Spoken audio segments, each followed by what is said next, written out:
Hello and welcome to the Inside Story with RLLC. Today we will be talking to Janelle Sciarrino about school readiness. Hi Janelle, how are you? Hi, I'm awesome. How are you? I'm doing great. We're really excited to have you here. I'm very Um, excited to be here. Yay. So the first thing that I would love for you to share with everyone is a little bit about who you are and what you do. Super. Yeah, I am a preschool teacher in Prince William County Public Schools. The program we work with is called Head Start, which is a federally funded program. So most of our kids are low income, parents have low education and things like that. They're definitely the neediest of the needy kiddos. But I've been in the county. This will be my 8th school year here. I've done Wow. Head Start back in New York too. So we're preschool, 4-year-olds, kiddos to go right to kindergarten next year. So it's my favorite place to be. Oh, that's so awesome. Working with the little kiddos is the best. Mm-hmm. Yeah. They're the perfect age, I think. Yes. And if people were to look for you, like Mhm. on the web, where would they find you? So right now I'm only on Twitter. Okay. I haven't really moved into Instagram, but our handle for our preschool program classrooms is Chris Young, Young, pre-K. So CHRISYUNG pre-K on Twitter. And we share pictures and the things that we're doing in our classroom. And it's my classroom as well as the classroom next door. So it's a little mix of everything. So Awesome. And for all the listeners, I'll put that in the show notes so that they can find you. super. Yeah, come. We're fantastic. We're a fun time. Let's put it that Yeah. way. Awesome. Well, let's just jump right into the interview questions. Sounds great. Great. So my first thing is, since you're a classroom teacher, can you tell us, what do teachers really want children to know on the first day of school? It's a fantastic question.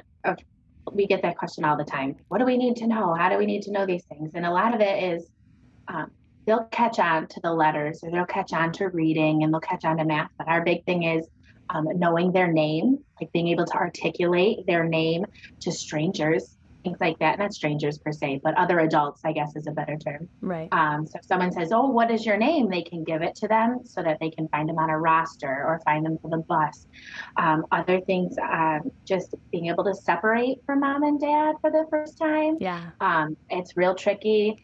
So that they're able to come into the classroom comfortably. You know, we expect tears, or like usually the adults have more tears than the kids, but just being able to separate from mom and dad and being comfortable with that. A lot of teachers, like if you can start working on colors and shapes and like writing their name is even helpful, Okay. or the letters in their name, that's something we kind of look forward to giving them that extra boost to kind of catch on and stuff like that. So Very interesting. I didn't think about, yeah. I never thought about, like, obviously you want to know your name, but you Yeah. don't think about a little kiddo not knowing, like, I have to tell someone else what my name is. Correct. Or in a lot of where the families that I work with use a lot of middle names or Oh, nicknames, so that they need to know their like name on their paperwork. So that if someone was like, "Okay, do you know your teacher?" They might not know that first day of school. Okay, right. what's your name so we can find you on our list? And they're like, "It's Junior," but that is not their name. Right? It gets trickier in the long run. Yeah. But just being able to articulate their name to other adults that might ask for it is really big in our classroom. Wow. That's awesome. Well, that's awesome advice, not Yeah. awesome. You know what I mean? No, I understand. I understand. Cool. Um, my next question is, since kids develop at different times, you know, they're different rates, when should parents be concerned about, like something that they're seeing, like a red flag that they may be seeing? Gotcha.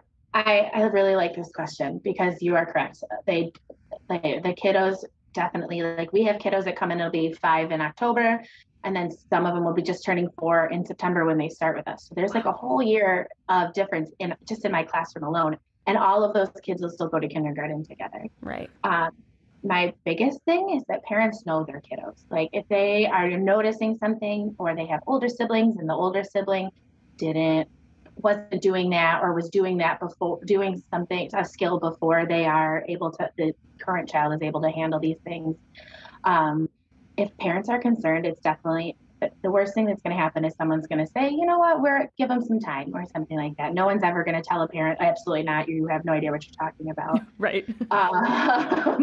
But they, there's also a big difference between home and school. So if you are putting like a kiddo at home might have some serious behavior concerns and mom's like, what am I going to do? And then they go to school and their teacher's like, this child is angelic. What are you talking about? Right. So there's definitely that difference you have to look for there. Like they might not have some academic concerns. There might be some behavior concerns that we need to check in with mom and see how our families and we can support that. But as for red flags, there's not a concrete list, especially in a preschool setting. If you think there's something going on, check with your pediatrician, or if you have an early intervention team, like we have it's called Child Find in Prince William County. That if you can reach out to them and they can give you some support or even documentation that you can look up and kind of like track on a checklist, and then maybe if they hit this many percentage, we might want to get them in for a screening and conversations like that. Okay, so you said there's not necessarily like a checklist of red flags. There are lists that say, okay, right, at this age, developmentally at this age, they need to be walking. Developmentally at this age, they need to be talking. But even those checklists, the span is like 4 or 5 months. Right. So like there's if you're not communicating by 4, that's a bit of a red flag. If there's no verbalizations by 4, but if they're 2 and they don't have a ton of words yet, keep working with them and encouraging them and things like that. But there's no like set hard guidelines to when you need to be concerned for things. Okay. So beyond like just the straight academic skills, can you talk about the importance of self-care and emotional skills before heading into school? Definitely. This is my favorite area to talk about because as important as academic skills are, the self-care and the social emotional regulation stuff is definitely going to help them more than knowing their ABC. Right. But what our big thing in our program is independence. A lot of families are I feed them still, I wipe them when they use the bathroom, I help them dress and things like that. And we come into school and you're like, listen, we don't do bathrooms here. Like they have their own bathroom. They are independent. Same with meal times. I'll help them cut things because, knives. We use butter knives and they can manipulate that. But like if they need an apple cut in half with a sharper knife, we got that. Right. But as for like fork to mouth, like that fine motor ability to be able to stick something with a fork and put it in their mouth or even like scoop with a spoon is something that kiddos really need to practice. Silly things that you don't think of are like drinking with a straw. Like people not realizing kids don't know how to drink with a straw. Right. Or they think it's more of a bottle. So then there's the tip and the straw, and then there's just milk everywhere. It's everywhere. But into like the social emotional aspect, like self-care is, being able to wash your hands, being able to use the bathroom, especially now with all this COVID-y stuff, like understanding why you're doing it is really helpful. Like you're washing your hands, get your germs off and things like that. But the social emotional is we push co-regulation at 4. So like I'm a regulated adult that is going to stay calm for this child who is having some pretty big feelings and big emotions. So helping your kiddos through like disappointment, going to Walmart and not being able to come home with a Paw Patrol toy. Like, how do we handle these big feelings? Like, it's okay to be frustrated because you really wanted that toy. Like maybe next time, or maybe we can ask Santa for it or ask Grandma for it for my birthday, or, understanding that their feelings are valid and that there's ways to manage through them, like taking deep breaths or counting to 10 or focusing on, our big thing, like we like to walk backwards in our classroom because it kind of gets them out of their brains. Yeah, like gets them out of their brainstem. Like, we need to walk backwards. We need to like throw it in reverse is pretty much what we talk about, just because we're goofy. But they have to walk backwards safely. They have to get out of that brainstem of their like, I'm so angry about this thing. Like Johnny knocked over my block castle, and I want to beat him up about it. Right. That's what I do to my siblings at home. And we're like, okay, that doesn't fly here, friends. Exactly. Like, what are we gonna do? Like, and it's just validating their emotions. They're tiny humans, is what I like to call my kids. Like, a lot of what we expect from them, we wouldn't expect from grown-ups. Like I Hmm. feel as if there's a lot of things that we need. Just you can feel sad, you can feel angry, you can feel frustrated, but you may not hurt your peers. You may not just be destructive in the classroom. You may not do all these other things. And just holding those expectations at home as well as in school is very, very helpful. And then it kind of goes back to the, being able to separate from mom, like being able to, um, you mentioned earlier, being able to advocate for themselves at 4. Like if you have to go to the bathroom, you got to tell me. Like, Right. um, fortunately, my classroom has a bathroom in our classroom so that they can just go. But in a setting where they might not be able, like, or I'm hungry, or I stubbed my toe and I think it's bleeding. Like you don't have to give so many words, but like just being Right. able to advocate for themselves and tell a stranger initially, honestly, these, kiddos going to school for the first time that you've never met this teacher before, maybe at back to school night. And, or now we have a class of 20 other kiddos and this Right. adult that is going to take care of me. You just need to be able to advocate for yourself at 4 and 5 years old. Yeah. Wow. That is super helpful. Very passionate about social emotional learning for I, preschoolers. I think it's very important. And the emotional skills really make sense because if um, if you don't start those early and then someone gets to school and it's like someone expects them to act a specific way, that's hard Yeah, to navigate for the child if they haven't had to do that at home. exactly. And there's so many so many structures have been pushed down to at a kindergarten level. Like fortunately, in my program, we are play based. So everything we do is through play and through songs and dancing and singing. So it's not as formal, for lack of a Right. better term, as kindergarten. But like these kindergartners, you go in their first day of school and, you might get a week, maybe a couple days, maybe 2 weeks if you're lucky to get situated. But then you are in a guided reading group. You are in a math group. You are expected to regulate yourself to move through centers Right. and they just have to do it so quickly. So being able to, like I said, advocate for themselves, being able to manage themselves and like handle stressors, for lack of a better term, that's Right. really important. Yeah. Wow. Thank you for that. You're welcome. And then this is my last question, which is sad, Okay. but what are some things that parents can do at home? We kind of touched on some of them Mm-hmm. that will keep the learning fun while also preparing them for school. Sure. This is something we had to push in our classroom this past year with parents being, a lot of our kids being virtual. We did virtual preschool. So they're like, well, she's only on computer for an hour a day, but we really don't like the hour because it's computer, it's tech time and things like that.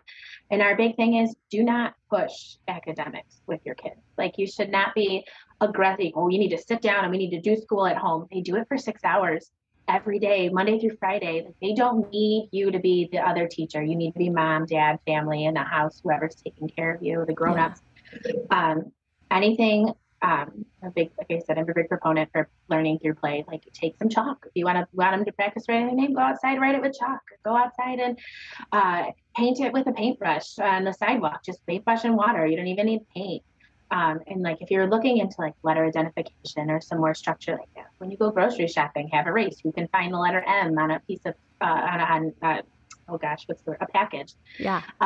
Or if you're driving in the car, I mean, like McDonald's, that's a giant M. Like Walmart, giant W. Like you can just like using it to or building relationships with your kiddos. Like the grown-ups in your house obviously have relationships with the children there, but like using the time you have together to work on learning as a fun activity is going to help them more. Like Right. especially just reading books. Even everyone's like, oh, they don't know how to read. Let them read you a book. It'll probably be the funniest story you've ever heard. They can look at the pictures and tell you what happened, or they're just going to make something up.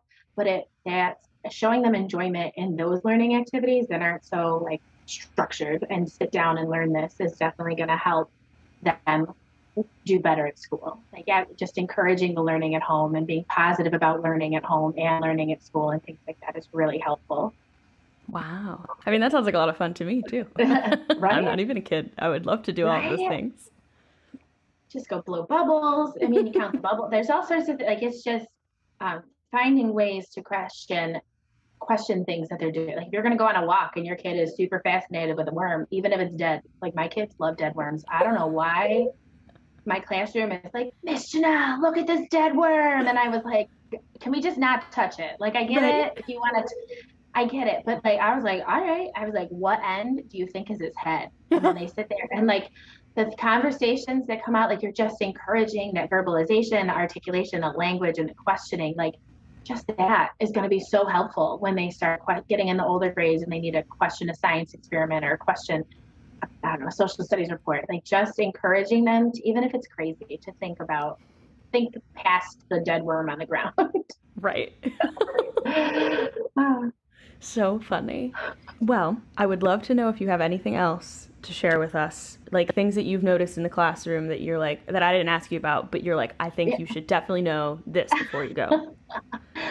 um, Goodness, I can't even think of anything specific. Although I will say a lot of what I've seen on social media right now is like helping kids unpack and eat their lunch in a time frame. Fortunately for Oh, us, we have, yeah, we eat family style, so that's another thing. But like if you're going to send your child to school with a fancy lunchbox with JoJo Siwa on it or whoever they want, make sure they know how to open it and how to open all of their things. Like string cheese, much trickier to open than you'd expect it to be. yeah. And like eating within a time frame. Like if you only have, some schools only have 20 minutes for lunch. Like you think Oh, it's a time to chat with your friends, but like these little kindergartners are like eating as slow as snails and they gotta get quick because their teacher's gonna be there and they gotta move on to their next thing and their grand scheme of structure stuff. So like lunchbox and eating in a time frame is definitely something super important that I've never thought about before either until I right. started seeing it on social media. So Wow, so interesting. it's just things people don't, a lot of people don't know what happens those first couple of years of school. Like if you're lucky, fortunate enough to be in a preschool classroom first, or if you're going straight into kindergarten, it's school. It's not playing. They don't take naps. They don't, have 3 hours of recess in their 6 hour day. Right. These littles are at desks and they are working hard. Oh, I guess that's another thing. If you practice how to hold a pencil, something Oh, yeah. like that fine motor aspect. And if a trick of the trade, if you will, is putting a cotton ball underneath their pinky and their ring finger and Oh. kind of like hold. This is a podcast, you can't see me, but Well, you're describing it well. You're describing it I'm well. trying. Even if your middle finger, depending on how they're feeling, and then so make sure they hold that cotton ball there, so they're getting that like pinching grasp with the thumb and the pointer finger and your middle finger. Um, but kiddos are a lot of people see that like, kids are they're so focused on learning and so focused on that structure, and then they go home and they kind of like release it. So the parents might see some behaviors at home because they've had to like follow the rules so hard all day long, and like all I'm focused on is listening or being good or following directions, and then they go home and now they're like safe. They're like, oh, Right. I can act bananas here because I'm safe and I don't have so much structure. And so that's a interesting thing we've heard from parents a couple times. Like he comes home, well, either that or they come home and fall the heck asleep because they're so tired at the end of the day, or they go home and go to sleep on the bus. Right. um, just be gentle with kiddos the first week of school. Like it's a lot to go Yeah. from being home with mom to being with new adults and expecting certain behaviors for 6 hours a day and can't watch your TV or can't always watch your tablet and things like that. And they are tiny humans and they really just need some grace, especially that first month of school. Yeah. It's a big transition. Oh, a huge one. Yeah. Well, that is super Excellent. helpful. I think a lot of that stuff, like, parents don't think about because Mm-hmm. you're at home with them all the time and you can kind of Yeah. cater to what they need. Um, Yeah. so that was really great. Thank you so much. You're welcome. Thanks for having me. Yeah. And thank you to everyone for listening. Just a reminder to subscribe and rate and leave us a little review. We'd love to hear from you guys. And have a great rest of your day.